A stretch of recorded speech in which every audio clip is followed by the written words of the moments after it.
우리나라 속담 중에 마른 하늘의 날벼락이라는 속담이 있습니다. 이 속담의 뜻은 전혀 예기치 않은 상황에서 갑작스레 맞게 된 사고나 불행한 일을 말하지요. 지난달 10일 강원도 양양 설악해변에서 남성 6명이 갑자기 친 벼락을 맞고 쓰러지는 사고가 있었습니다. 이들 중 5명은 서핑을 끝내고 해변에 앉아 있다가 변을 당했고, 또 다른 1명은 우산을 쓰고 있다가 벼락을 맞은 것입니다.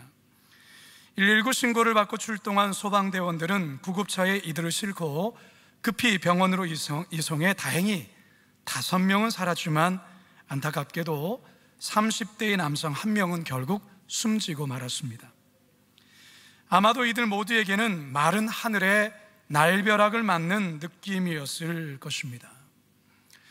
자, 그런데 여러분, 우리도 인생을 살다 보면 마른 하늘에 날벼락을 맞는 경우가 있습니다.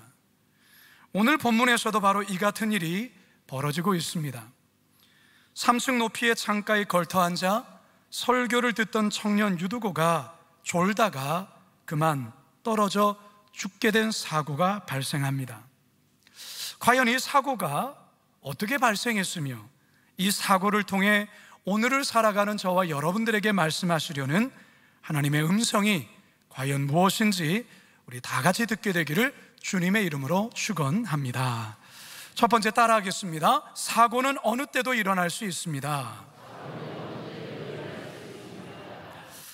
이제 화면에 보여드리는 이 지도가 이제 여러분 눈에 많이 익숙해졌으리라 생각되는데요, 바울의 3차 선교 여행 경로를 보여주는 지도입니다. 원래 바울은 3차 선교 여행을 마무리하면서 헬라, 즉 고린도에서 배를 타서 곧장 예루살렘으로 가려 했습니다. 하지만 바울을 암살한다는 기밀 정보를 이제 알게 되자 바울은 발길을 돌려 육로를 따라 북쪽 마게도냐로 갑니다. 그리고 빌립보에서 배를 타서 드로아에 도착을 하지요. 드로아에는 이미 도착한 동료들이 있었는데요, 그들과 함께 7일간을 드로아에 머물게 됩니다. 자, 이 내용이 6절에 있습니다. 함께 읽습니다. 시작. 우리는 무교절 후에 빌립보에서 배로 떠나 닷새만에 드로아에 있는 그들에게 가서 이래를 머무니라. 이 드로아는요, 바울이 2차 선교 여행 중에 마게도냐인의 환상을 보고 처음 유럽 선교를 결정하고 떠났던 바로 그 역사적인 장소가 바로 이 드로아입니다.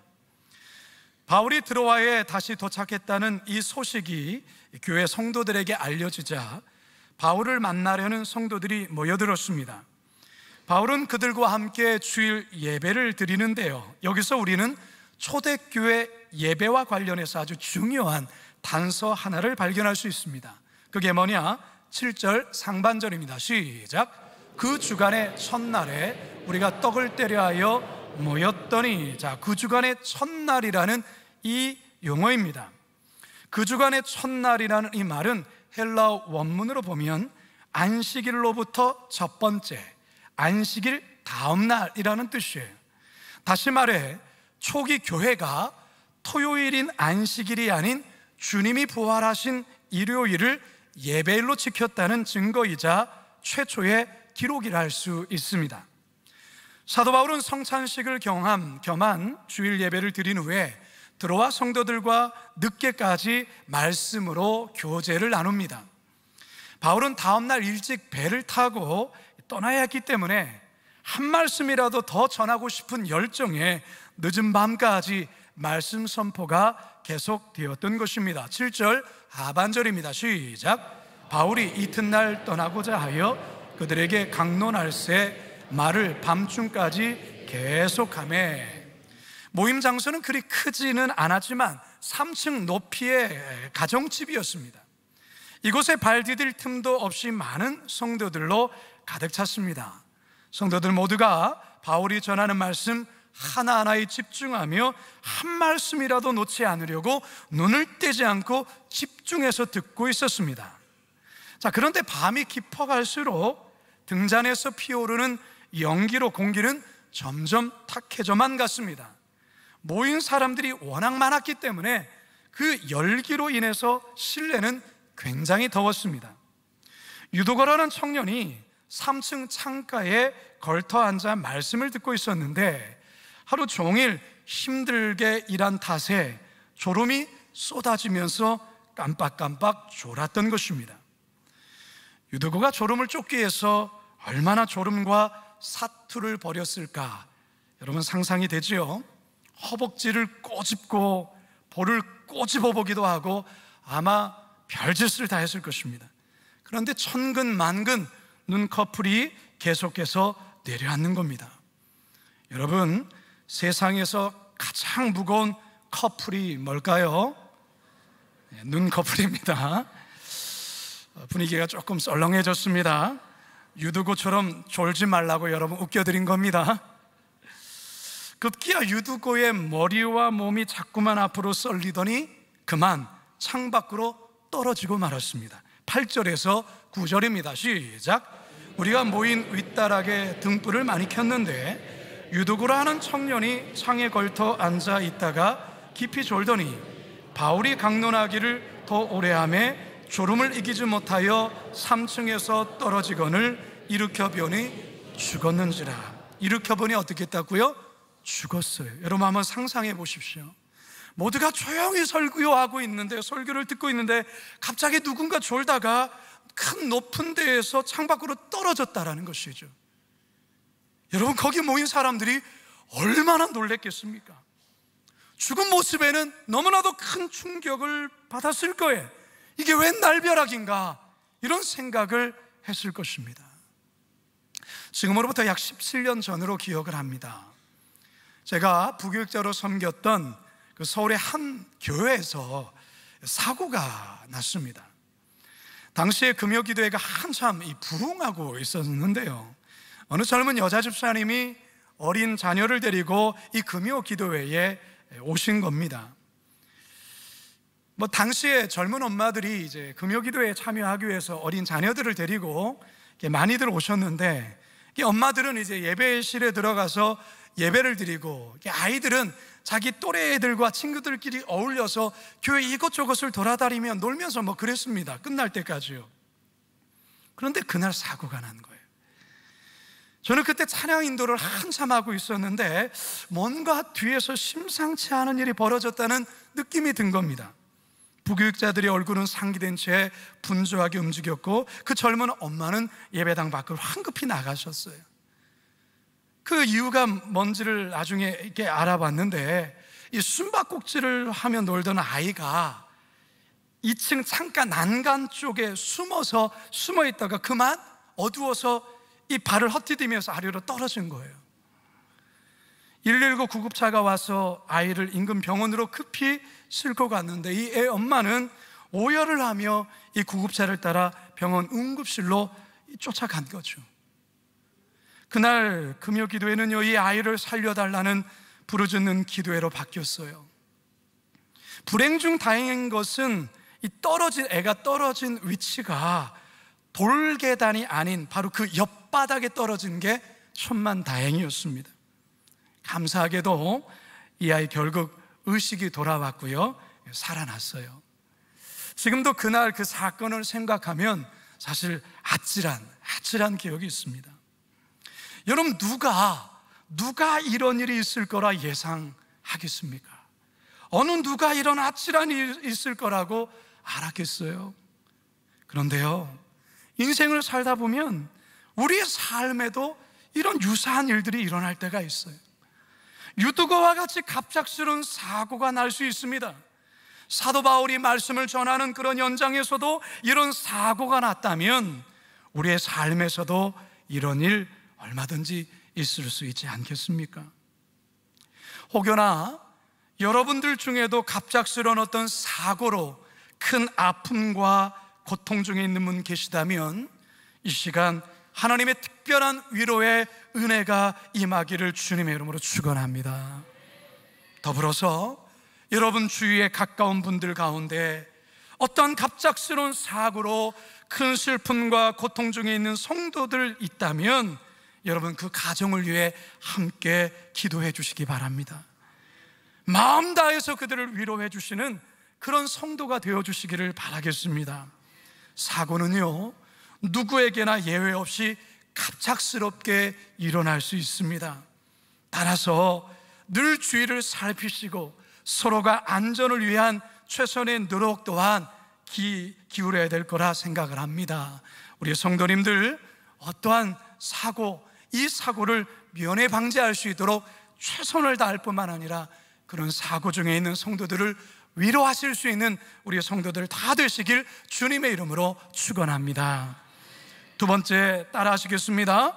최악의 상황에서도 좌절해서는 안 됩니다. 갑작스런 청년 유두고의 사고에 성도들 모두가 큰 충격과 혼란에 빠집니다. 바울은 즉시로 설교를 멈추고 아래로 뛰어내려가 유두고의 상태를 살피더니 이 청년 유두고 위에 엎드려 그 몸을 끌어안아 간절하게 기도합니다. 10절 상반절입니다. 시작. 바울이 내려가서 그 위에 엎드려 그 몸을 안고, 모두가 두려움과 걱정스러운 말들로 웅성거리자 바울은 성도들을 안심시키며 이렇게 또한 외치지요. 10절 하반절입니다. 시작. 말하되 떠들지 말라, 생명이 그에게 있다 하고. 사실 지금 모두에게는 최악의 상황이 벌어진 것입니다. 자, 그런데 이런 상황 속에서 바울은 결코 평정심을 잃지 않습니다. 섣불리 절망적인 말도 하지 않습니다. 오히려 걱정하며 술렁거리는 성도들을 향하여 부정적인 말을 하지 말라고 지시하면서 그가 할 수 있는 최선을 다합니다. 바울은 늘어져 죽은 유두고 위에 엎드리죠. 바울의 이 같은 행동은 아마 구약의 엘리야와 또한 엘리사 선지자가 죽은 아이를 살렸을 때 취했던 행동처럼 여겨져요. 열왕기상 17장 21절입니다. 시작. 그 아이 위에 몸을 3번 펴서 엎드리고 여호와께 부르짖어 이르되 내 하나님 여호와여, 원하건대 이 아이의 혼으로 그의 몸에 돌아오게 하옵소서 하니 여호와께서 엘리야의 소리를 들으심으로 그 아이의 혼이 몸으로 돌아오고 살아난지라. 엘리사 선지자도 이와 비슷한 일이 있었어요. 열왕기하 4장 34절 35절입니다. 시작. 아이 위에 올라 엎드려 자기 입을 그의 입에, 자기 눈을 그의 눈에, 자기 손을 그의 손에 대고 그의 몸에 엎드리니 아이의 살이 차차 따뜻하더라. 엘리사가 내려서 집안에서 한번 이리저리 다니고 다시 아이 위에 올라 엎드리니 아이가 7번 재채기하고 눈을 뜨는지라. 할렐루야. 바울 역시 지금 떨어져 죽은 청년에게 엘리야와 엘리사 선지자가 했던 것 같은 그런 행동을 하면서 믿음의 생명의 선포를 한 것입니다. 생명이 그에게 있다라고 말이죠. 여러분, 사도 바울이 참으로 훌륭한 리더라는 것을 우리는 이 같은 장면에서 알 수 있습니다.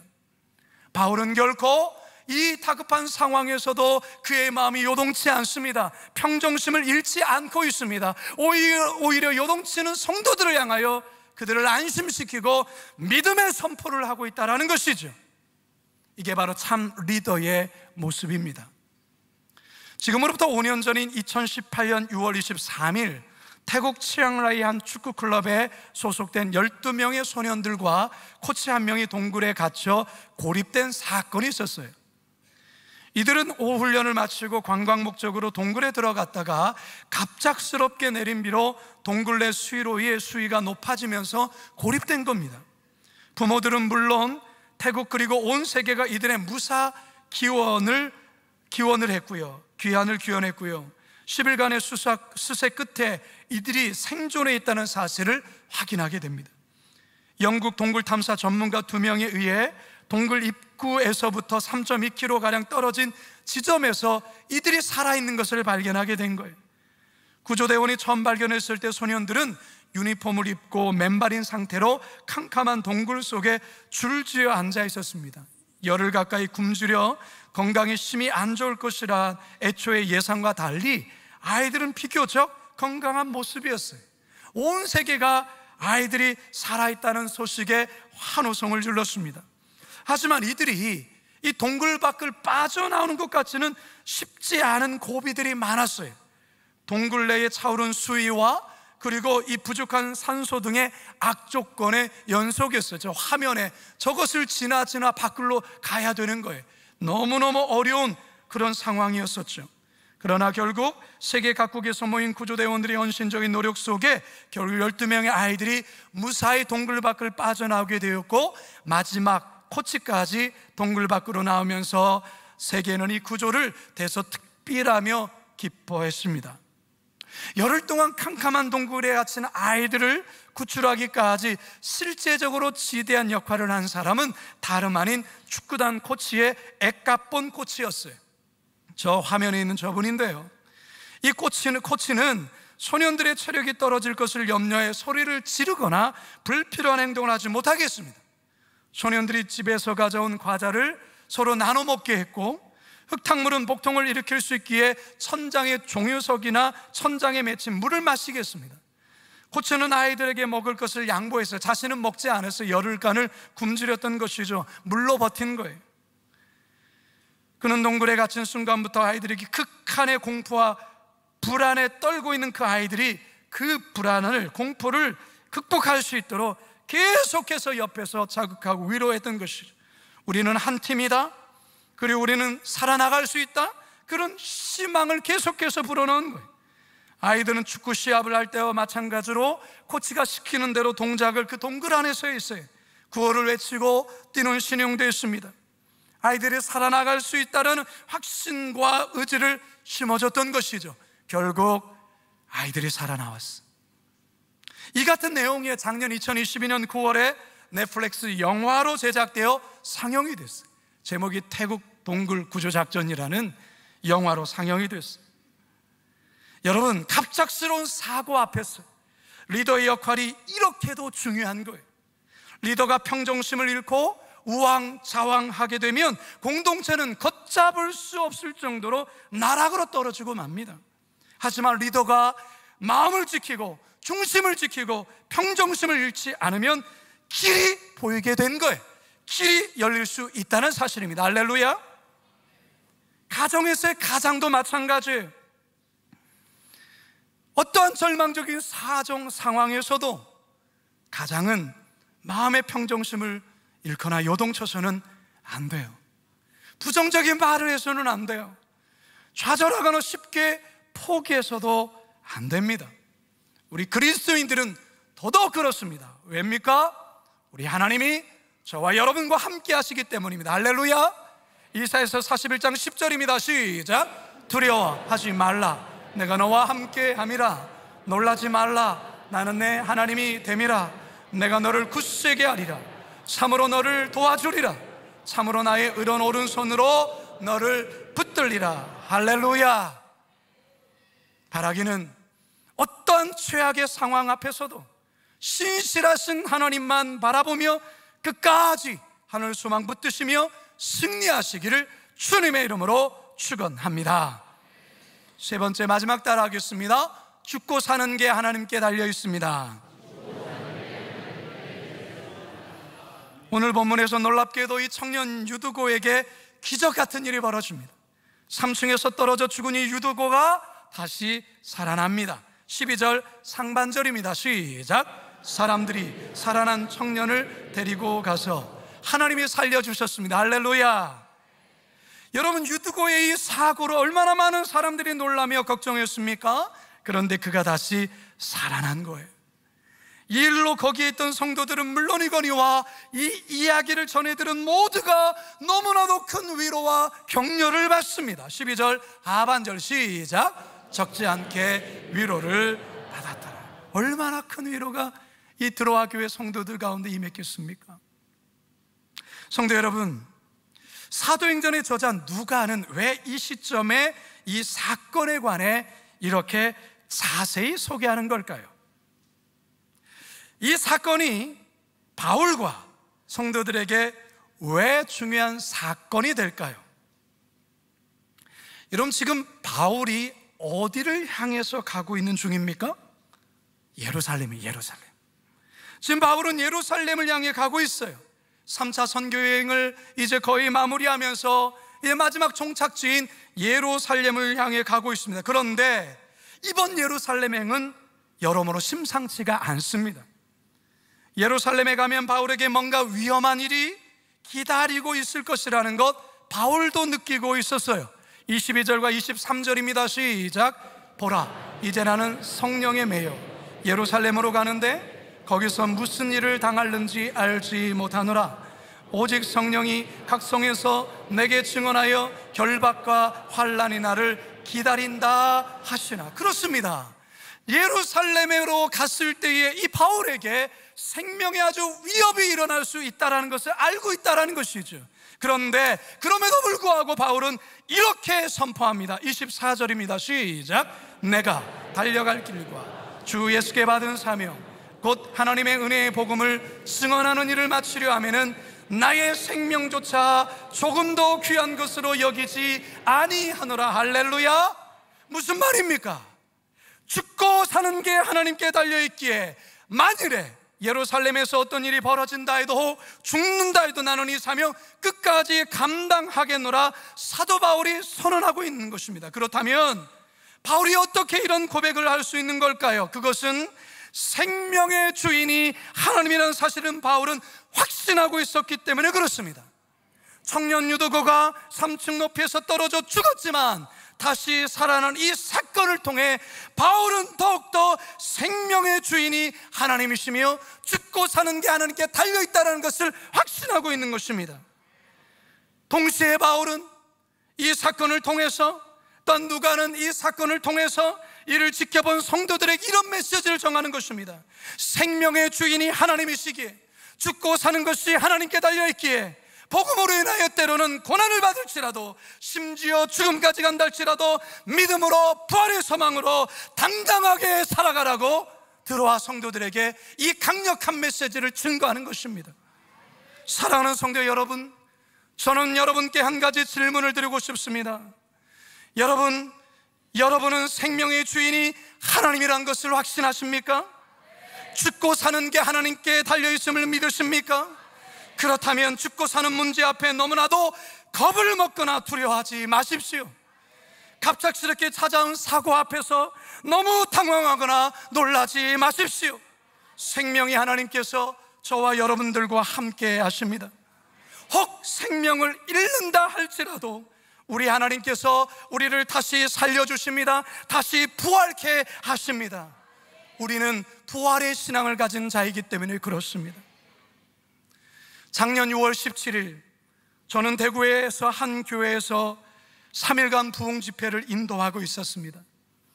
하나님께서 말씀의 은혜도 많이 주셔서 충만한 가운데 마지막 날 집회를 준비하고 있었는데 갑자기 우리 교회 부목사님으로부터 다급한 연락이 저에게 왔습니다. 목사님, 교회 마라톤 선교에 속하셔서 열심히 마라톤을 하시는 한 집사님이 계시는데 조금 전 고향 메인 스타디움 주변을 뛰다가 갑자기 의식을 잃고 쓰러졌습니다. 심폐소생술을 하고 지금 응급실에 와 있는데 아직 의식이 없고 굉장히 위독한 상황에 있습니다. 자가호흡이 안 되어서 목을 뚫고 인공호흡을 해야 하고 원래 심장이 좋지 않아 면전전 스텐트 시술을 받았기 때문에 여러모로 아주 좋지 않은 상황이라는 것입니다. 그날이 금요기도회가 있던 날이기 때문에 제가 그 부목사님에게 이 상황을 금요기도회 참여한 성도들에게 알리고 함께 기도할 것을 이야기했고 나 또한 집회 중에 있지만 함께 기도하겠노라고 했습니다. 그리고 곧바로 그 아내 되신 권사님께 전화를 걸었습니다. 권사님도 많이 놀라셨고 많이 우셨습니다. 이후로 교회에서 각종 중보 기도팀이 함께 기도했습니다. 옥장에서도 함께 기도하고요, 많은 분들이 함께 기도했어요. 그런데 시간이 갈수록 상황은 전혀 호전되지 않는 거예요. 여러 번의 위기가 찾아왔어요. 의식이 없는 상태에서 발작이 멈추지 않는 거예요. 병원에서조차 생존율이 높지 않다고 말해줬어요. 그렇게 5일, 10일, 15일, 20일 그리고 22일이 되는 때에 병원에서는 임종을 준비해야 될 것 같다는 말까지 나왔어요. 그리고 가족들과 마지막 면회하라고 이야기를 했습니다. 그런데 그때 놀라운 기적이 일어납니다. 이 부분 영상으로 함께 잠시 보겠습니다. 너무 심한 발작을 했기 때문에 그 한 경련제 발작을 멈추는 그 경련제를 최대치를 쓴다고. 그런데도 이제 발작이 멈추지를 않고 계속 이제 발작이 심하니까 뇌 손상의 위험도 아마 아주 클 거라고, 거의 가망이 없다고 말씀을 해주셨고,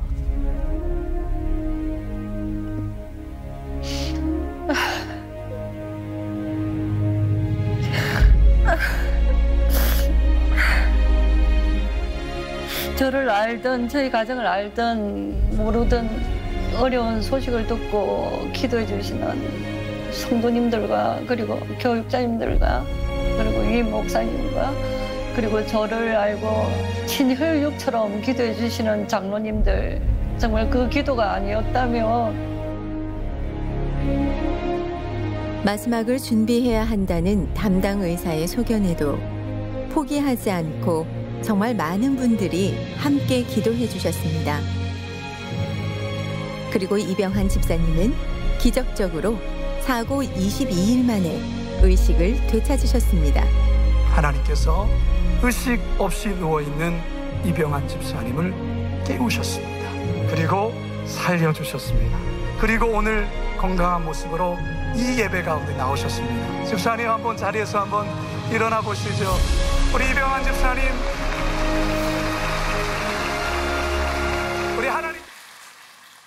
우리 하나님께 영광의 박수로 찬양 드립시다.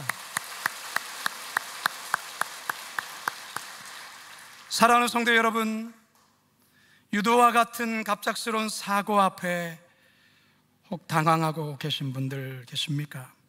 그래서 마음이 무너져 내리신 분 계십니까? 왜 이런 일이 우리 가정에 있냐고 깊은 한숨 쉬는 분 계십니까? 성도 여러분, 인생에는 거센 바람을 맞을 때가 있습니다. 갑자기 몰아치는 허리케인과 같은 바람도 만납니다. 어느 누구 예외 없이 그 바람 맞을 수 있습니다. 그러나 절대로 절망해서는 안 됩니다. 가장 최악의 상황일지라도 섣불리 좌절해서는 안 됩니다. 죽고 사는 것은 우리 하나님께 달려 있습니다. 생명의 하나님이 우리와 함께 계시기에 거센 바람을 헤쳐나갈 뿐만 아니라 오히려 그 거센 바람으로 인하여 여는 높이 더 날게 될 것입니다. 설교를 준비하다가 참 좋은 시를 알게 되었습니다. 저는 이 시를 여러분들에게 읽어드리고 설교를 마치려고 합니다. 바람 속을 걷는 법, 이정아. 바람 불지 않으면 세상살이가 아니다.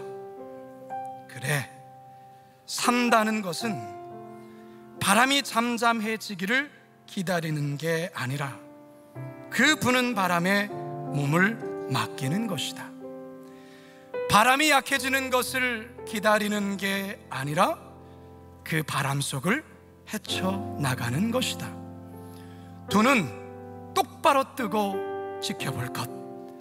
바람이 드셀수록 왜 여는 높이 나는지. 우리 시간 말씀을 기억하면서 우리 이 찬양의 고백으로 함께 하나님께 나갑시다. 괴로울 때 주님의 얼굴 보라, 평화의 주님 바라보아라.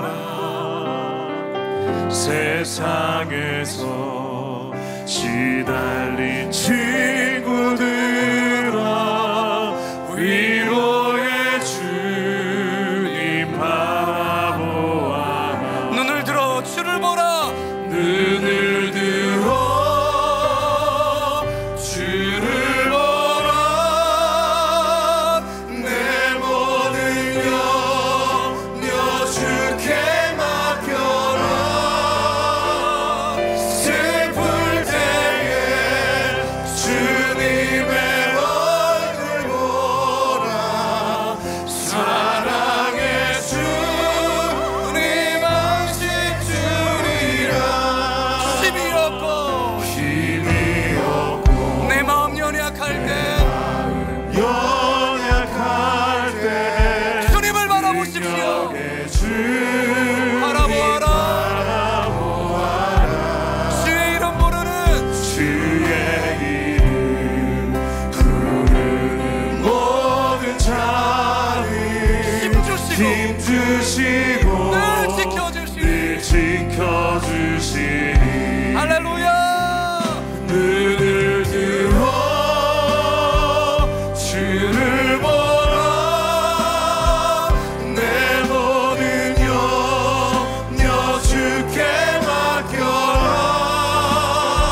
슬플 때에 주님의 얼굴 보라. 사랑의 주님 아시는 다같이 자리에서 일어나셔서 눈을 들어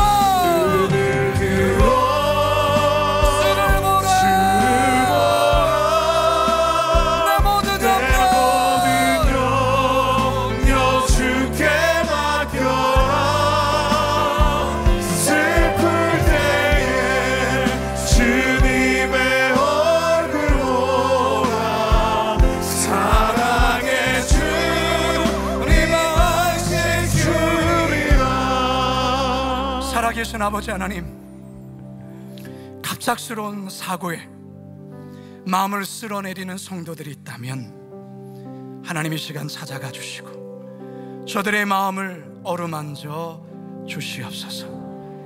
생명의 주인이 하나님이심을 저들의 믿음으로 고백하며 선포하게 하여 주시옵소서. 3층에서 떨어진 유두고를 다시금 살리셨던 그 하나님의 능력이 절망 가운데 갑작스러운 사고 앞에 낙심해 있는 성도들 그 마음을 일으켜 세우게 하여 주시고 부활의 소망 되시고 부활의 능력 되신 주님 부여잡고 일어설 수 있도록 인도하여 주시옵소서. 우리에게는 부활의 소망이 있기에 우리가 이 땅에서의 생명이 끝난다 할지라도 저 영원한 천국에서 예수 그리스도를 믿는 믿음으로 말미암아 부활한다는 소망이 있기에 그 부활의 소망으로 어떠한 고난과 어떠한 절망적인 상황 앞에서도 일어난 믿음의 길을 꿋꿋이 걸어가는 우리 모든 걸어간 비광성교회 성도들 가족들 다 되도록 인도하여 주시옵소서. 감사하며 예수님의 이름으로 기도드리옵나이다.